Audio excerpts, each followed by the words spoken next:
Shabbat shalom. Shabbat shalom. Okay. I love your t-shirt, Rabbi. Oh, yeah.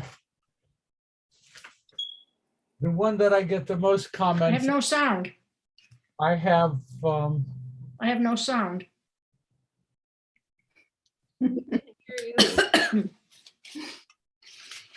I don't know how to handle no sound. Doris, do you have sound now? I have no sound, Rabbi. I'm hearing I don't you, know. you just heard me. Yeah. Oh, Lisa Beth. Okay, yes. Gotcha. Okay. Okay. Morning, Brad. The calendar says 9:30. I thought I'd give it a shot. I sent you a note back.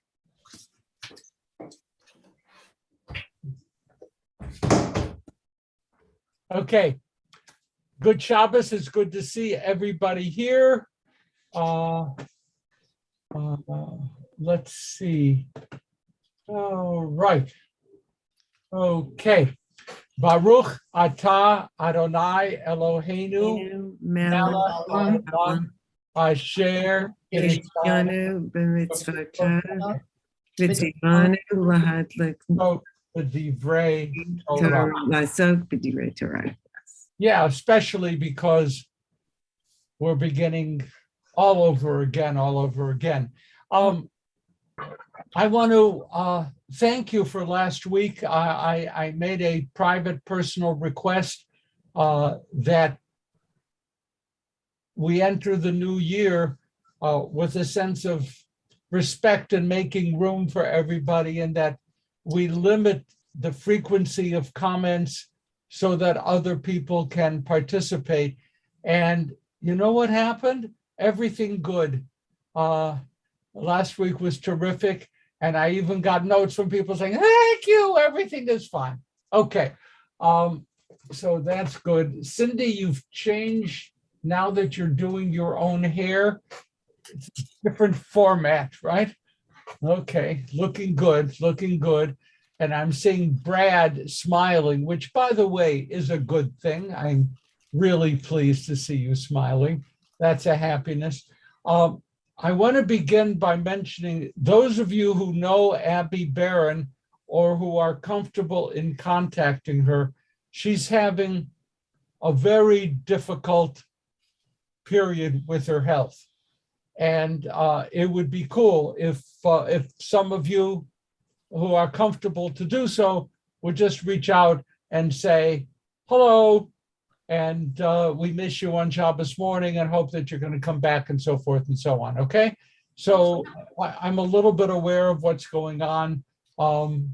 She's confronting some serious challenges. So please.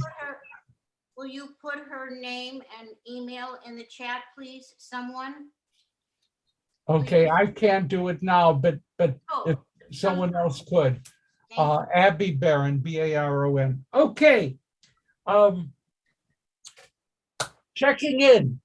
So what's new? Who's new? What's going on? Anything that we all should be aware of? Okay, Cindy. I have one word to say, it's done. Done with cancer, done with chemo. It's over. I'm cured. Oh, wonderful. Boom. Mazel tov. Mazel tov, Cindy. Fabulous. Yay. Wonderful. That's so wonderful. Baruch atah Adonai Eloheinu melech haolam shehecheyanu v'kiyamanu v'higiyanu. Amen. Amen. Amen. And Cindy, you can wait for a while before sponsoring a small reception for this group to celebrate your happiness. No, we But- had it last Sunday. Yeah, okay, right.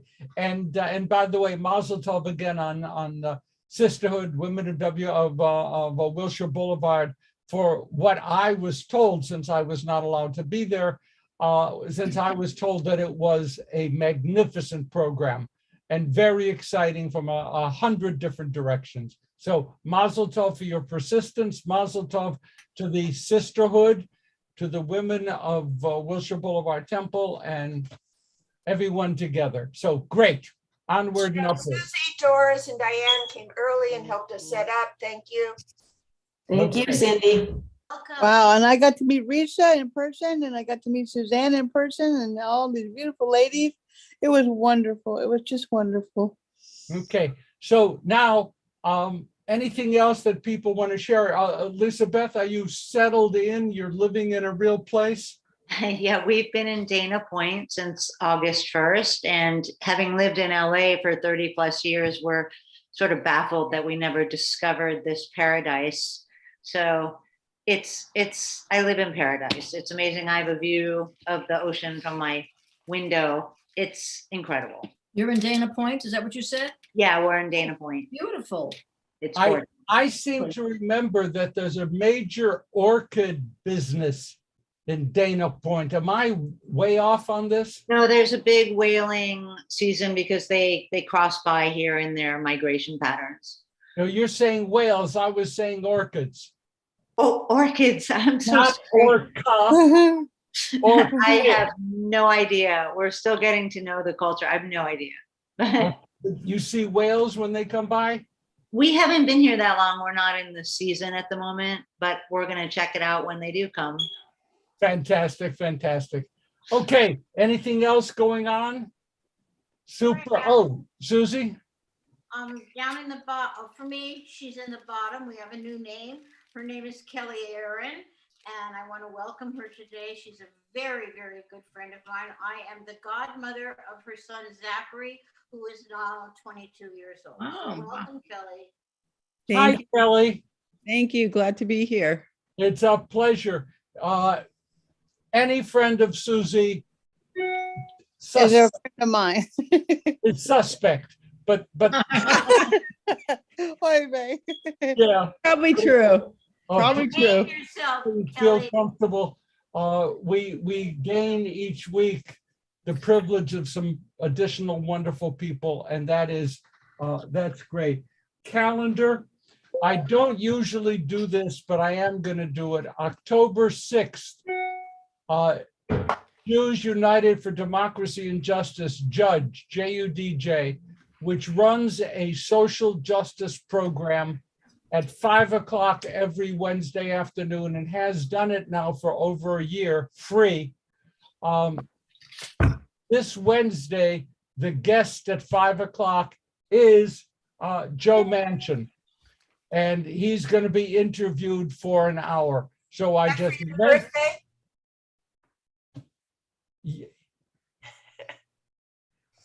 Thank you, Cindy. Yes, it is also my 82nd birthday, but that is not nearly. Happy birthday. Oh my gosh, happy birthday. Thank you. It's not. Happy birthday. Thanks, Cindy. Wait, how are you Happy celebrating? birthday to you. Enough. Happy birthday. In the meanwhile, Joe Manchin is obviously a person of interest, as they say on police dramas. And if you're interested, go JUDJ, 5 p.m. Live stream. Risa and I are certainly going to be watching it. October 9th, I have down here Jim Ruxin Film Society. Okay, Jim, a word. What is the film? I wish I knew, but I'll be sending an wish email I out to knew. everybody. What? I wish I knew. That's a great title. I know it's not only about this, but we'll see a wonderful film no matter what, and I'll have an announcement out this weekend Okay. or next Saturday night. Okay, super, super. So, ladies and gentlemen, my friends, we are, I should mention that Steve and Mona have requested permission not to be here today. They're attending a family wedding. It took a few days. I consulted with colleagues and gave permission. Okay. So, so that they sent their regrets. We are beginning Genesis chapter 1, verse 1 and following. We're beginning with Bereshit. We're beginning with the beginning with the beginning. I found in my notes something that I shared with many of us probably 5 years ago. And I just tried to, in a sentence, state the difference between myth and legend, myth and legend.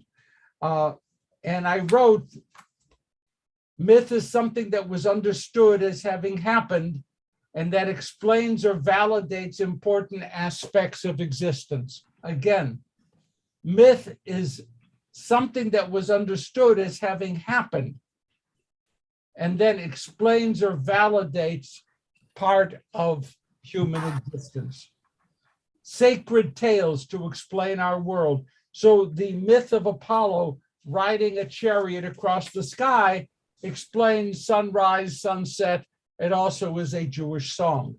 The myth of Narcissus helps explain a moral virtue. Washington and the cherry tree. Myths enrich our cultural references. So, we construct a myth around, of course, I don't consider it a myth, I consider it totally true. The years of Camelot, the years of the Kennedy presidency, some of us are still hooked up into that as being a perfect period, which it was not. And myths provide archetypes about what we could be like. Legends are sagas of the past amplified by folk memory. Sagas of the past amplified by folk memory. I don't know if Paul Bunyan really existed or not, but I do know that he had a blue ox named Babe.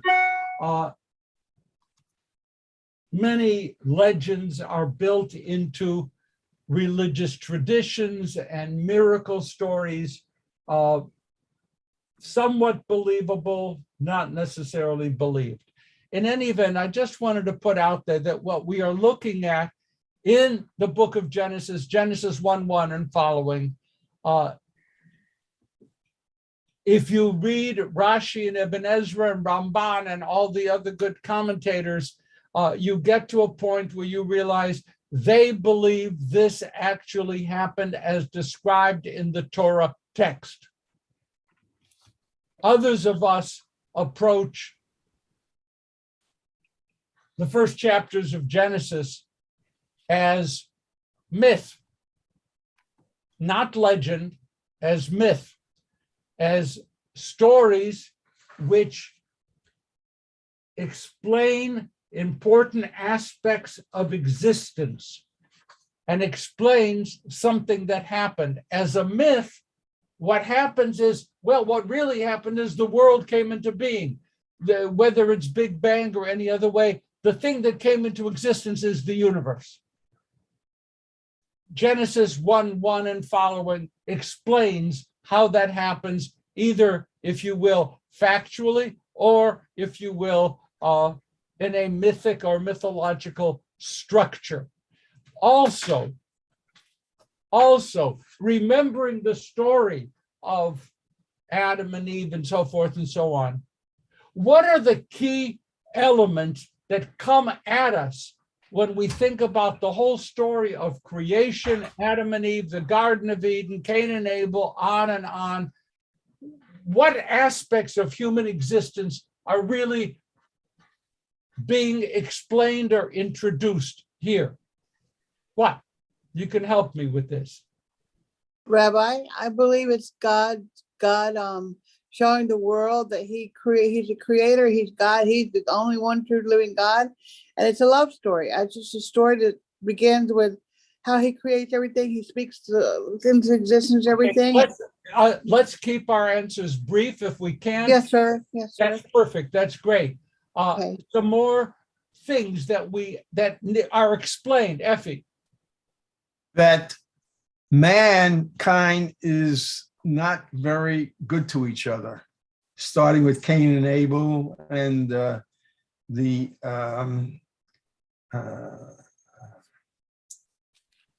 other stories in the beginning of the Bible. Right. Okay. That's something that needs explanation. By the way, I see Helen Smerling there. It's a pleasure. Hi, Helen. And I don't function all that well with two screens, but okay. Now, Yes, anything else that's explained in, I see Helen without a last name. It's Helen Levin. Okay, Helen Levin. Hi, good Shabbos. Good Uh, Shabbos. So what else is explained in the story, Cain, of early Genesis? Lisa Beth. I think it defines our relationship to the planet and its creatures as well. Super. Relationship to God, relationship to the planet. Okay, there's a lot here. What else? Marina? The intent and the realization of it. The design was perfect, but in reality, it's not perfect. You're saying We that lost. there's some aspects of this world that are not perfect? Okay, we'll take that as a hypothesis. Fine. Good. So that's great. Some of you may have witnessed the posting I did Thursday evening, Friday morning. I put out there something which for me was new. And what was new is a different way to understand Genesis 1:1 and following. I described it as the background for everything that is happening in the world, whether or not we believe it. And I drew a comparison between the stories of Genesis and an operating system on a computer.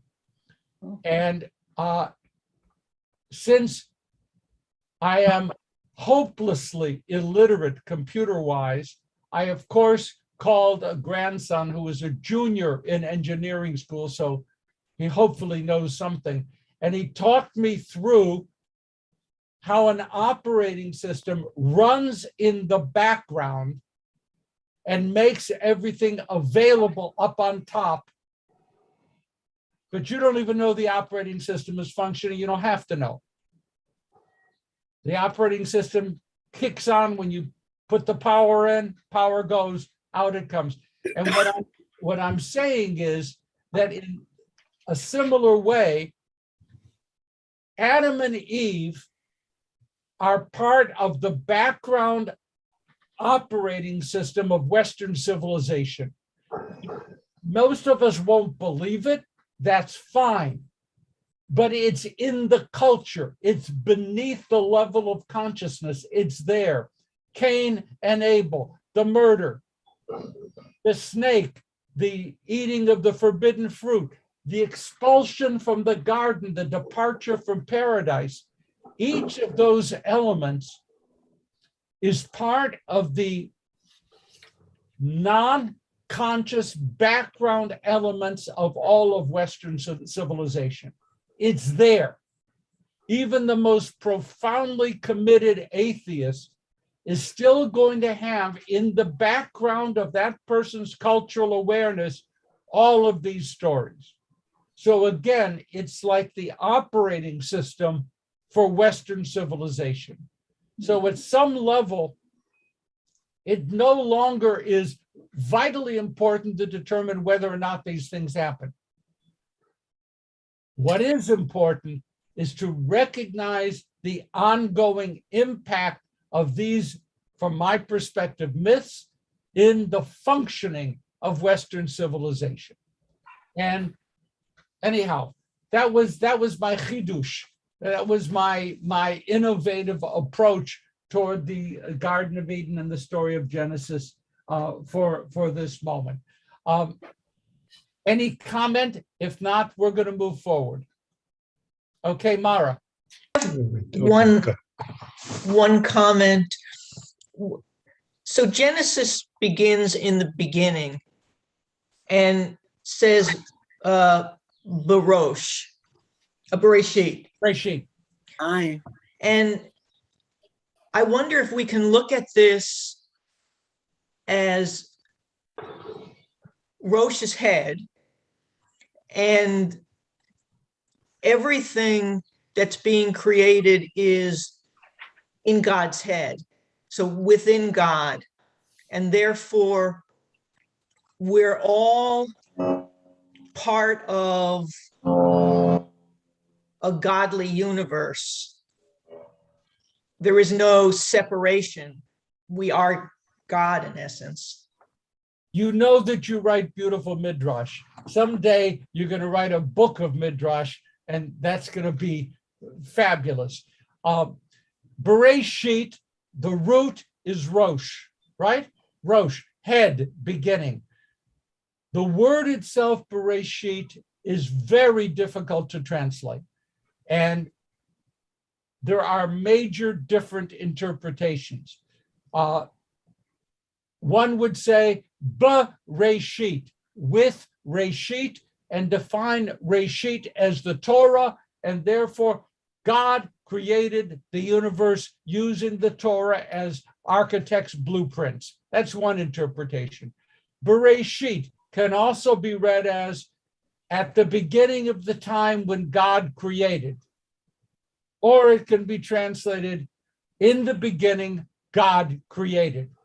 So right there, we have three distinct, different ways of understanding even the very first word of the Torah, and there are other midrashim that operate there. Would you take your interpretation, your midrash, Mara, and say, Bereshit, look at Rosh and say, we are part of the mind of God? I would find that a possibility, that we are part of the mind of God. The only part I had trouble with when you said this is God's head, because, yeah, for obvious reasons, but that we are part of God's mind, fine. Diane, Fern, Brad? What does an elementary school teacher do with evolution when they're teaching evolution and the child says, but we're all created by God? So it says in the Torah, so it says in the Bible. Well, how do you connect to the child? Okay, first of all, I'm going to say something which I absolutely swear every one of you to secrecy. Okay, so we got this. In the meanwhile, there is a colleague whom I am mentoring and have for years, who is now going out, I think very successfully, to move on to what we would consider to be his next stage of professional life. And he was talking about a congregation that's very interesting to him, but he literally couldn't find the words to say, but it's in the South, and that culture could drive me crazy. The part of the answer, Diane, is where the child is speaking from, because there are many different sensibilities. One thing that I, as a teacher, would never engage in a public school is a religious conversation. I would never do it. Therefore, so a child says, God created, and my response is, that certainly is what a lot of people believe, and thank you. Okay? And stop. Just stop. I don't know if any of you would disagree, and I'm open to a disagreement, but I would never engage in that kind of, how I view Torah, how you view Torah, how I look at the Bible, what you believe fundamentally.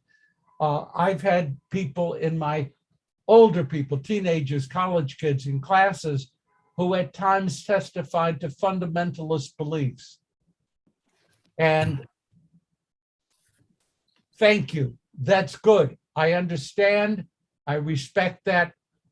And let it go. I don't know, Diane, if that answered your question. Not. Push me a little. Push once more. You want to push me a little bit?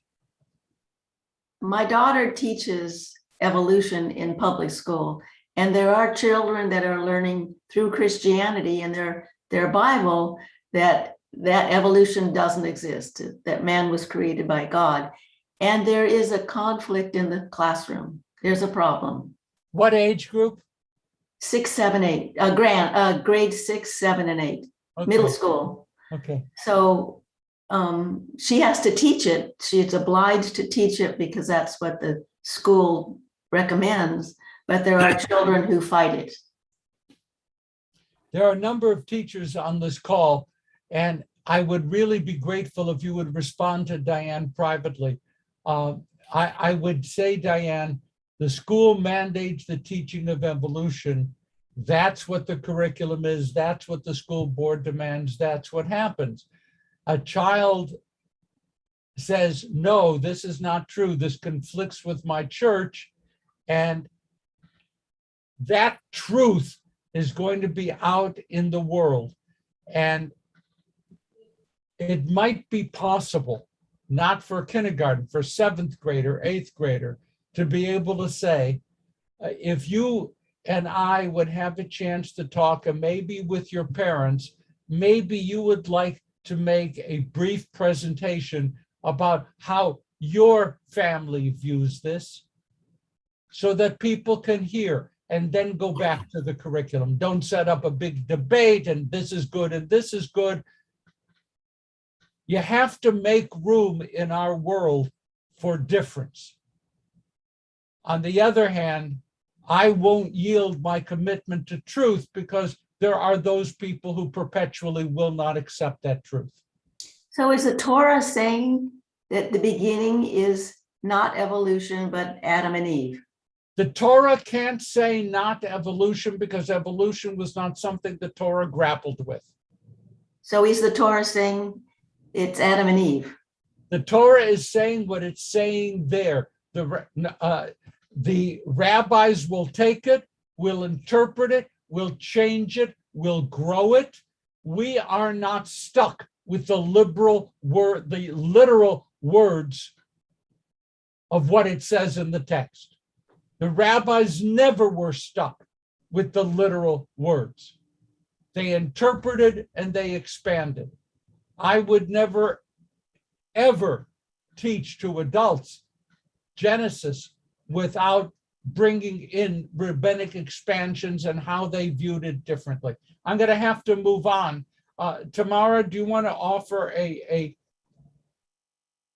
don't know, to fill in? Yeah, I was actually trying to write it. I think one can always say in Western tradition, we have several ways of explaining how we got here. One of them is a scientific one, and it explains it via the evolutionary theory, which can be demonstrated by scientific method. There are also religious perspective on the same thing in the stories that are in Jewish and Christian Bibles that highlight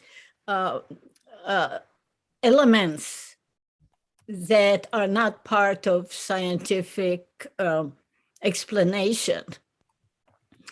Okay. And I think I've seen people make the two systems work, because in a way one can, if you want to, say that even Genesis describes an evolution that starts with darkness, which is what the physicists say, then light, then gradual formation of constellations and life, and first one kind of life and then more. Oh, there it is. So the numbers, the days, you don't make it fit, but these are two perspectives, one of them provable and the other more in story fashion.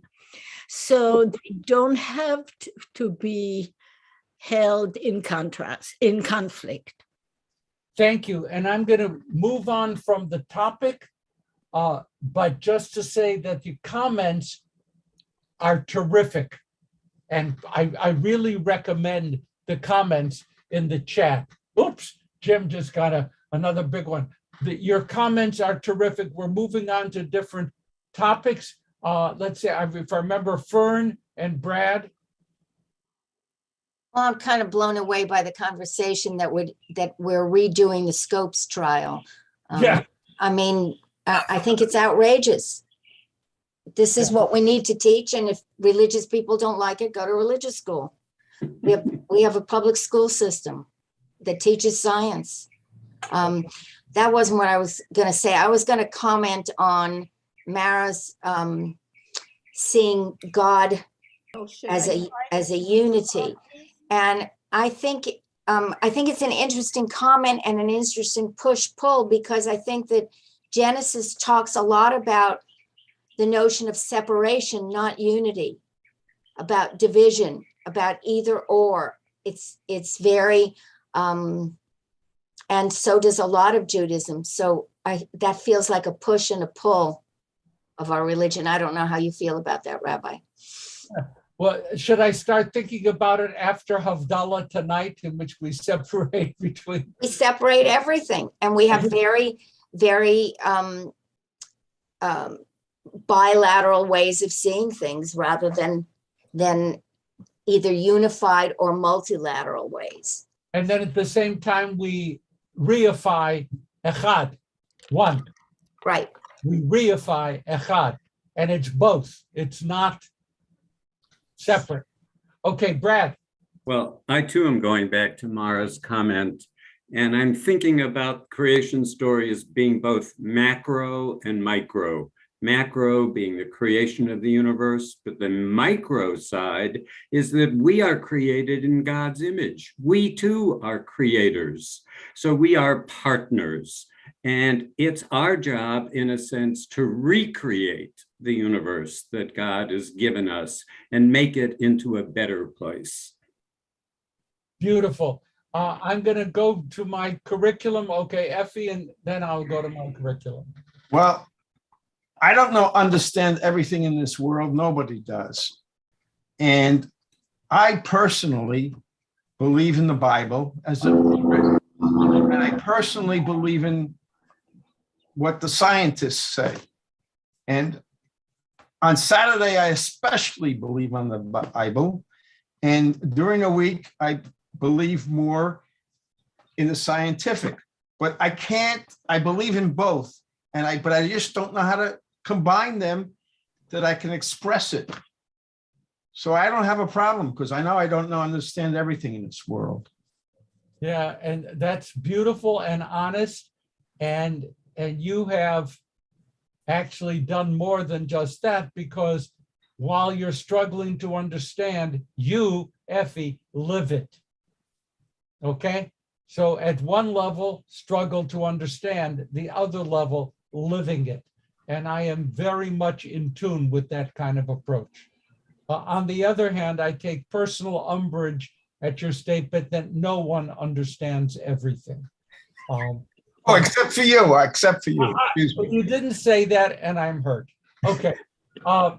Now, I want to go to Jen, because the person who's going to attack me is Effie. Genesis 4, verse 1. Genesis 4, verse 1. Oh, I'm open up to the page here. Page 27 in the Plout, 19 in the Women of Reformed Judaism Torah commentary. This one begins here. The man now was intimate with his wife. I thought that if we started off with sex today, that it would kind of like, keep everyone awake and focused. The women's commentary almost puts out a list here as things that we really should be aware of. 1, Adam and Eve were expelled from God's presence. 2, Adam and Eve find each other and they become intimate. And the intimacy of personal relationships becomes a building block. They remain in contact with God, but they found each other. Sexual intercourse, as described in Genesis 4:1 and following, is a way of coming to KNOW, know somebody else. According to the commentaries, the Hebrew word Yud Daled Ayin, Yada, Yada, that word means KNOW. Where's your book? And then you're there. I don't know. Okay. Who broke the dish? Ani lo yodea. I don't know. Yada not only is KNOW acquire knowledge, yada is the same word often used for intercourse. Human connection as a means of knowing another person, not just sexually, but human connection. Next, the commentary adds, be aware of how often sibling brotherly conflict leads to murderous results throughout the book of Genesis. The book of Genesis is filled with happy stories of brothers killing or trying to kill brothers. It's throughout the book of Genesis. It only ends with Joseph and the reconciliation with his brothers. And then the commentary adds this at the end. If we say that every person is my brother, that's a common locution, especially on, special public events. We are all brothers and sisters. We are all brothers and sisters. If that's the case, every act of murder is fratricide. If we really mean that, every life we take, we are taking the life of a family member. And the commentary wanted us to think about that. Let's just look. Verse 1. Va'adam, man, now was intimate with his wife. It's funny what the Hebrew says. Va'adam yada et Chava ishto. Ha'adam knew Eve, his wife. The translation doesn't have that. I don't know why.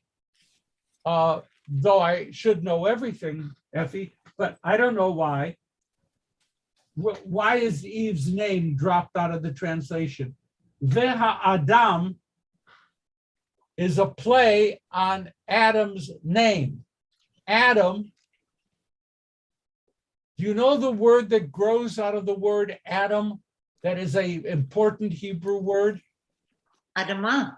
Thank you. Adama. And Lisabeth, what does Adama mean? Earth, the ground. Yep. So I was in a Torah study group in which Adam is not translated as Adam, but earthling. Earthling. Adam is earthling, created out of the earth. Adam. But it's hard in Genesis. Sometimes we're reading Adam and we're referring to Adam, and sometimes Veha Adam clearly means the man. Okay? So here it starts off, the man, Yada, had sexual intercourse. It translates as intimate. Et Chava Ishto, with Eve, his wife. Chava, Eve. What word do we know that is the same root as Chava?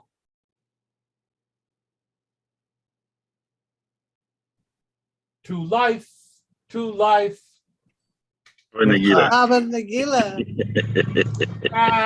You're not hearing my guttural. Hava Hava. Nagila. Hava. Chava, not Hava. Okay. Chava is from the same root as Chai or Chaim. Life. Okay, life. So earthling marries life force, or the man marries Eve. It's not always clear. It's great to be grappling with the Hebrew. The man was now intimate with his wife Eve. Oh, and she gets pregnant. And she gives birth to Cain, saying, Kaniti ish et Adonai.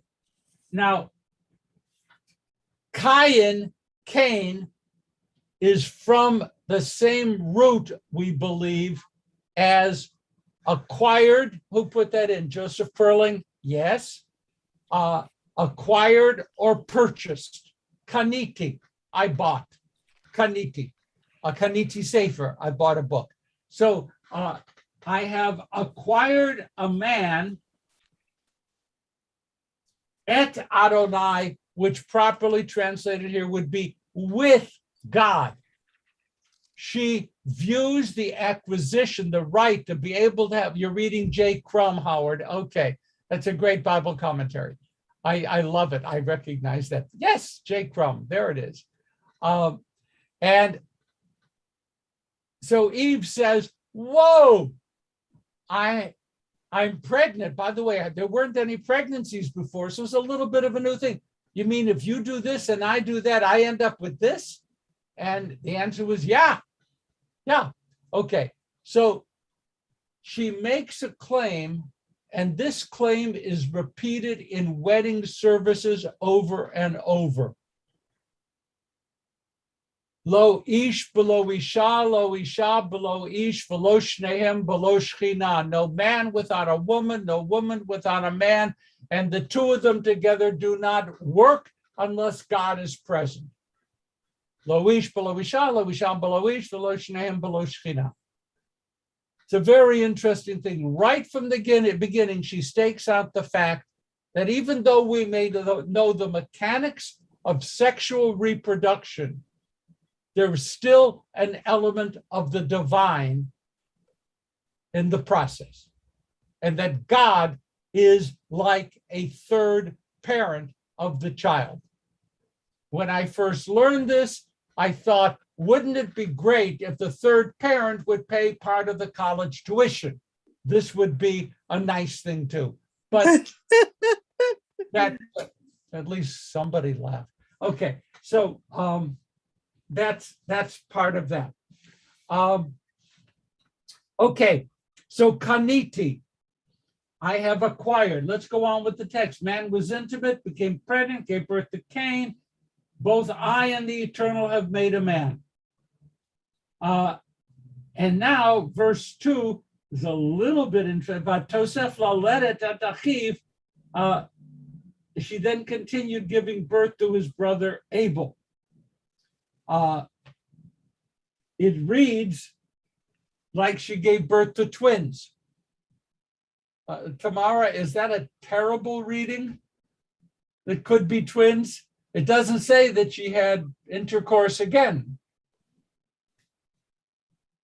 Okay, so Cain and Abel were apparently twins, and she gave birth to someone named Havel, Abel.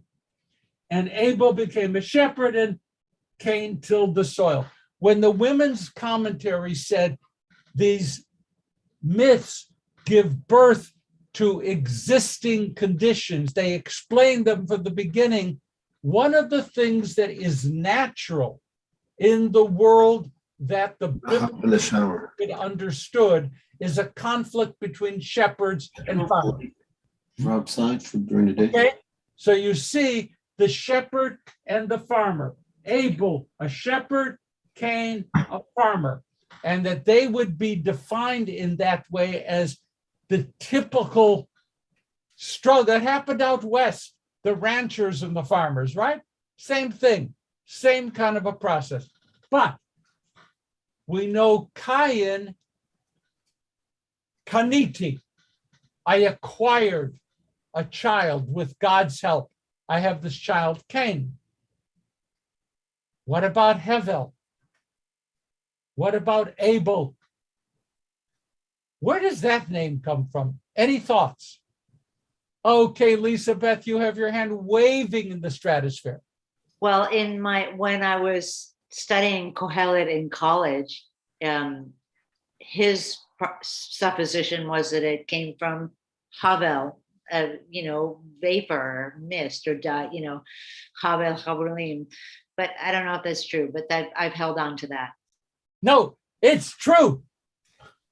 It's true. I hope you passed the course because you remembered accurately. I did pass the course. Okay, now, why in heaven's name, the rabbis asked, would Eve name her kid vapor or mist? Why? You're rabbis, you're writing a commentary, you get paid by the word. Come on. Why? So one could argue that there was some knowledge in advance that he would not survive, and that it's a teaching that, as they say, ashes to ashes, dust to dust, life is not forever, and that it's a lesson. Yeah, I mean, it's kind of like, oh, I have a beautiful baby child here person. I'm going to name that kid Temporary. Oh, I'd like you to meet my kid Temporary. I'd like you to meet my child Hevel. And so the rabbis say she actually had an intimation that his life would not be long. And so it came out of that. We don't know, but this is a fascinating thing. Something else is happening here, which is fascinating, and it's under the text. What is also happening that is unusual? Something unusual is actually going on right here. What is that? Who's naming the children? The mother. What is, and then Lisa Beth says, why not? Living in Dana Point, fine, you can believe that. But in the Bible, it's not usual for the mother to do the naming. Adam is off, maybe hunting snakes, and Eve names the children. She names them Cain, she names them Abel. So this is an interesting point of agency that a woman had at the very, very, very beginning of this mythological structure of how we came into being. Howard. Does it say explicitly in this text that Eve named Cain and Abel?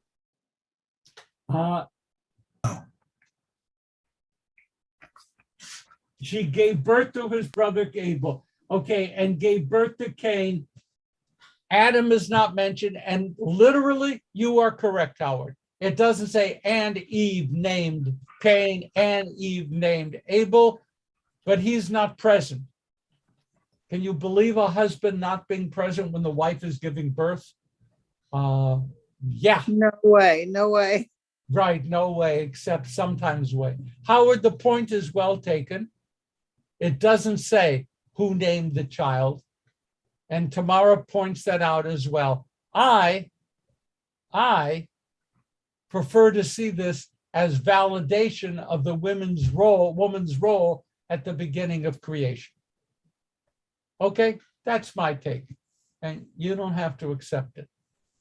I just want it to be true. I think you're right, Rabbi. I really think you're right. Who said that? Lady Madonna. That is very kind. Thank you. I need that because I don't hear it often. Fine. By the way, Cain's name is explained, right? Cain, I have kaniti, I have acquired, I've acquired a man, and it gave birth to Abel, and doesn't explain where his name came from. Let's, with a little bit of time, let's just run. This is fun. Verse 3. One day, Vayehi, in the course of time, the Hebrew says at the end of days, whatever, time passed. Vayehi b'mikesh yamim, days and time passed. Cain brought some of his harvest as an offering to the Eternal. Abel did the same, but from the choice lambs of his flock and their fattest parts. God approved Abel and his offering. Tell me the dynamics going on in this verse, please. What's going on? Such a familiar story. Look at it. Cain brings, Abel brings. God accepts Abel's. What's happening here? Jealousy. Jealousy is happening here. Yes, it certainly is. What else? What else is happening?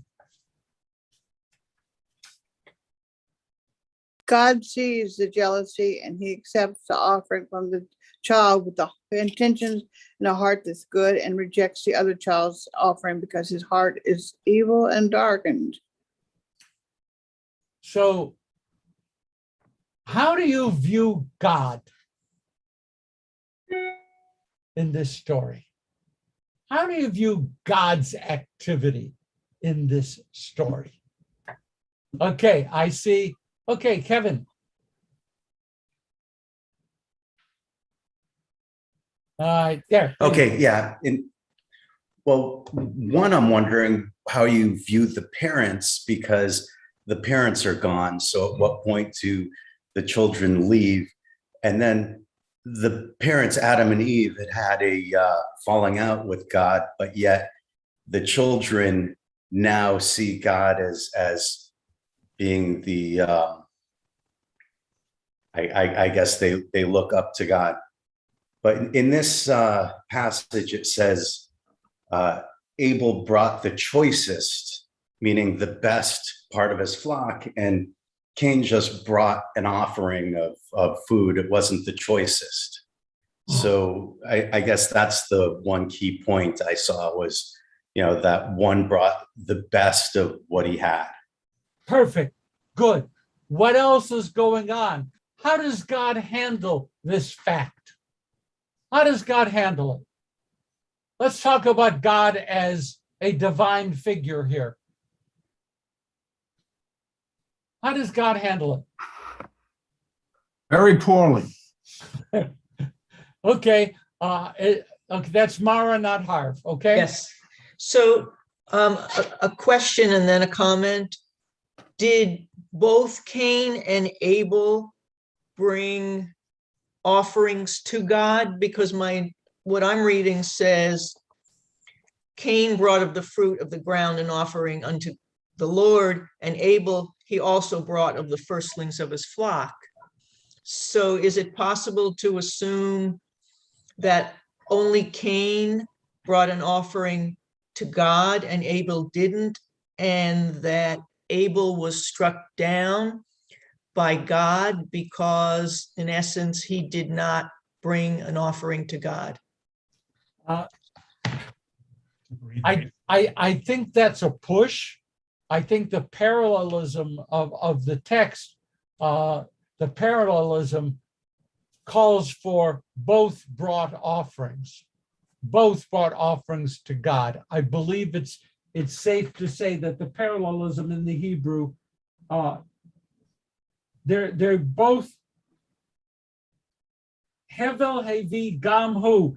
Abel brought, Hevel also he, from the flock and so forth. So they're both doing the same thing. I tell you, in order to make this story work, the rabbis and the Midrash dump on Cain, dump on him. And what in Genesis Rabbah it says, Cain brought the worst of his crops. Doesn't say that. No. But Cain not only didn't bring the best, he didn't just grab stuff. He went around, looked for the worst, and brought that to God. Nachmanides said, you know what, folks? Please be aware that from the very origins of existence, the bringing of offerings to God is a sine qua non of relationship. From the beginning, bringing offerings. Cain brought, it was a lousy offering, but he brought an offering. Abel brought great stuff, it was an offering. Nachmanides says, be aware. Part of what we're supposed to do in relationship to God is to bring offerings. But as time ticks away, I want to point out that the same God who said, don't eat from that tree or I'm going to get you, set up the fall. That same God made a choice, which if I were God, which I have to admit in this group, I am not, I would have known damn well this isn't going to end well. It's God who sets up the problem. And, you know, I try to equate this. Again, I talked at the beginning about like an operating system. Part of what we have in our background cultural belief is the infinite God in utter perfection who brings the universe into being. And the other picture in Genesis of a God who is stumbling to learn how to make this system work. And as a person, as a being that stumbles, God makes mistakes. And I think that that's part of what is going on here as well. It's a very, very, very difficult thing. So I just want to move quickly. Abel brought, God approved Abel. God exhibited preference. Folks, those of you who've had the privilege, those of us who've had the privilege of being parents, how helpful is it for a parent to show preference to one child over another? Not good. It's not good at all. Very bad. You're setting things up. You're setting things up. You know, you were better to me than your brother. I'm going to leave all of my estate to you. The parent then dies. And what are the kids left with? Permanent hatred. Right? Resentment. Anger. Anger. And Hi, who, Jeff. Oh my God. okay. That was me. Tamara, please. Let me try to redeem God for a change. I never do, but here I'd like to give God a little bit of thing. The story doesn't end there. God uses this envy as a teachable moment and pointing out to us readers the power of this kind of envy and comparison and measuring yourself. And that's what God says to Cain, you know, it's up to you now. Are you going to let this envy control you? And unfortunately, Cain does and kills. But there is that attempt to point out how dangerous that is and an opportunity to overcome it. Because God says, you know, it's this desire, you know, sin is right there. You can't control it, but Cain can't control it. So it's terrible, yes, and preferential treatment is terrible, but there's something else at work. And then it becomes a theme, as you said, throughout the whole book of Genesis, how to overcome that kind of envy of someone who has more than you.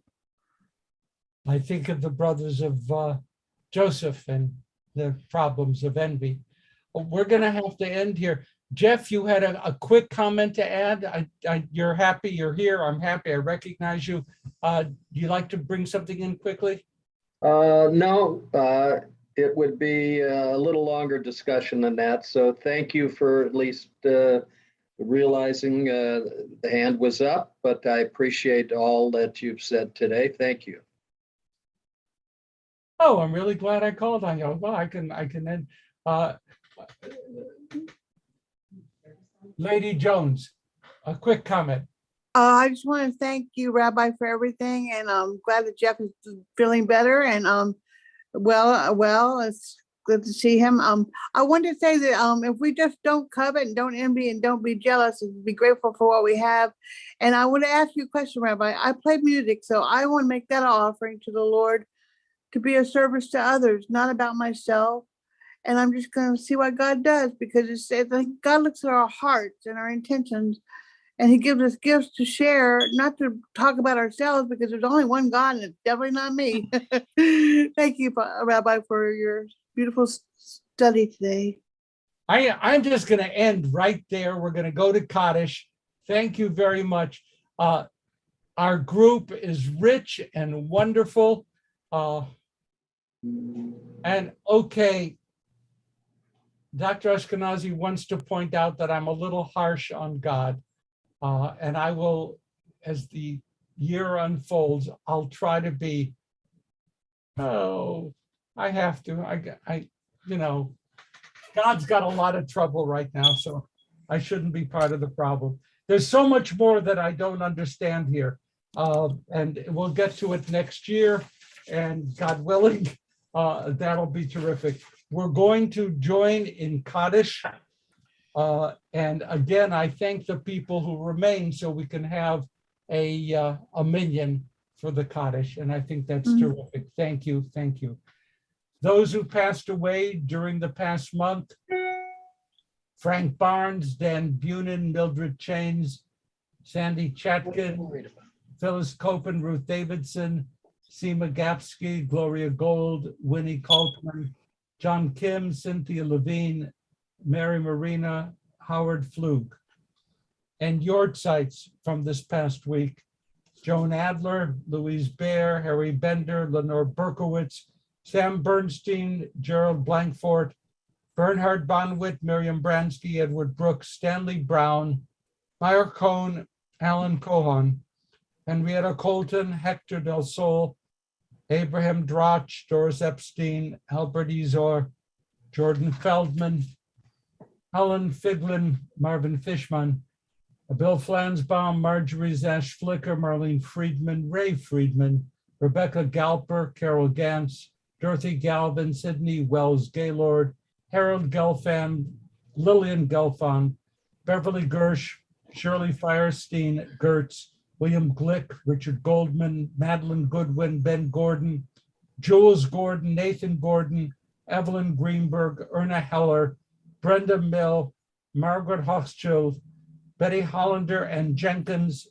Sue Ann Kalkstein, Elkan Kaufman, Claudine Keith, Evelyn Klappholtz, Henrietta Yetta Klein, Leonard Clevin, Sheldon Kramer, Ray Kurtz, Gloria Lash, Arthur Lazare, Irving Lazare, Gregory Ligon, Gail Levy, Cy Lieberman, Marcia Linda, Richard Lobenthal, Judy Madwin, Abraham Mendel, Art Mandelbaum, Lily Markowitz, Elaine Melvin, Doris Blumberg Meyer, Molly Miller, Laura Nadelman, William Newman, Les Preston, Rita Pinus, Henry Raff, Marvin, David Ratner, Dan Ross, Walter Roth, Bernard Rubin, Olin Ruxin, Joseph Schwartzman, Renee Schwimmer, Leslie Seelig, Paul Seltzer, Ruth Shaken, Abraham Sharafi, Leonard Silkov, Rose Sills, George Robert Simon, Benjamin Sclaver, Marjorie Slotkin, Ralph Snyder, Lois Stacker, Irving Starr, Otto Stransky, Douglas Sussman, Jules Trayton, Leonard Trank, Evelyn Touch, Deborah Ungers, Louis Vegan, Sorley Wagman, Fern Beatrice Wallace, Miriam Webster, Bob Whitman, Mildred Wine, Arnold Winthrop, Shirley Wintraub, Warren Wolf, Robert Wunsch, Sally Zaviner. I apologize to those family members who recognize a name that I mispronounced. If you have other names that you would add to the list, you can say them aloud or say them silently as well. We join. June Clayman. Thank you.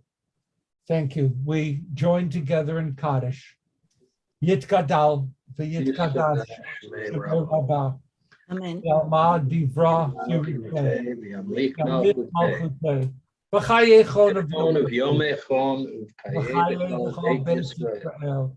Ba'gala v'bizman karim v'imru amen. Yehi shnei Ve'olam le'omei almaya. Yitbarach, Yishtabach, V'yitpa'ar, V'yitromam, V'yitnaseh, V'yitadar, V'yitaleh, V'yitalal, Shmei Dekudisha, Brichu, Ve'elam min kol birchata v'shirata, Tushbechata v'nechamata da'amiran v'almal v'imru, Amen. Yehi shlama rabba min shemaya v'chayim, Aleinu v'al kol Yisrael v'imru, Amen. Oseh shalom bimromav, hu ya'aseh shalom, aleinu v'al kol Yisrael v'imru, amen. Amen. This was lovely today, folks. Thank you very, very much. See you next week. Stay healthy. Stay Shabbat healthy. shalom, Rabbi. Shabbat shalom. Shabbat shalom. Bye, Suzanne. Bye, Suzanne. Thank you, Rabbi. Contact bless Abby everybody. Barron if you can. Contact Abby Barron. Thank you. Okay, Abby Barron. Yes, sir.